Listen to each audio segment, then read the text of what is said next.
c'est la contrainte du jour. Un épisode de 3 minutes maximum. Mais j'aurais aussi pu commencer par ça.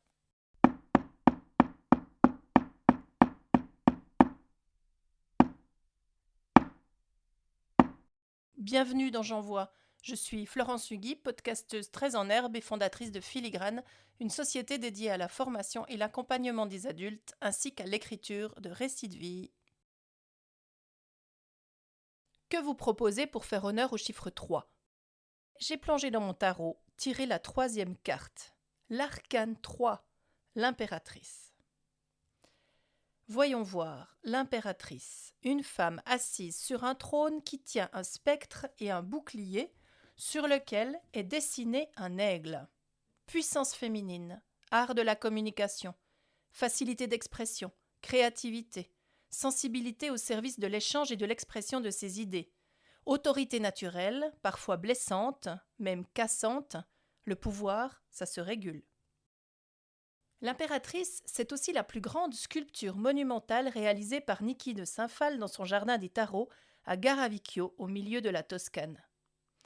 Immense sphinx féminin au sein gigantesque, chevelure bleu nuit, corps majestueux de 15 mètres de haut qui accueille dans son intérieur un appartement entier, celui où a vécu Niki durant 7 ans, sur les 10 qui ont été nécessaires à la construction de ce jardin des rêves, entouré d'une palissade séparant du monde réel. L'intérieur de cette impératrice est tout aussi hors norme. Une chambre à coucher nichée dans un sein, la cuisine dans l'autre, puis une salle de bain et un salon entièrement recouverts d'une mosaïque de miroirs. Niki voulait inventer une nouvelle déesse mère, celle dans laquelle elle a sûrement rêvé toute sa vie de se nicher. L'impératrice, pour la psychologue Nathalie Hanot, autrice d'un magnifique ouvrage sur le tarot créatif, c'est aussi la fertilité. Une femme assise sur un trône, réceptive à tous ses sens, là où elle puise force, séduction, beauté, puissance. Gestation d'enfance, mais aussi de projet, de création, d'envie, de place. Alors, pour cet épisode court, voilà de quoi le prolonger. À quoi ressemble le jardin de votre vie créative ? Serait-ce un potager ? Une prairie folle ? Un parc public ? D'abord, racontez votre jardin en mots. A-t-il besoin d'être arrosé ou plutôt d'être engraissé ? Faudrait-il y ajouter de nouvelles plantes ? En élaguer d'autres ? Est-il très présent dans votre vie ou plutôt en friche au fond de votre mémoire ?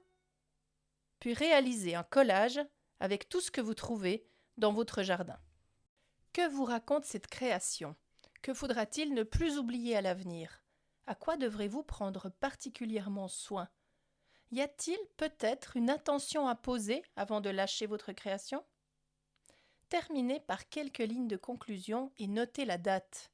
Ainsi, vous pourrez y revenir quand vous en aurez envie pour voir si votre jardin a pris de l'ampleur ou s'est un peu desséché. Et bien sûr, où en est votre intention. 3, 2, 1, 0.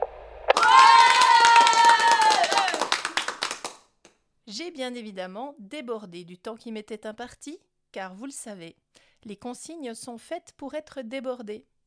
Merci de m'avoir écouté jusqu'au bout. Je vous donne rendez-vous demain pour un autre épisode de J'envoie.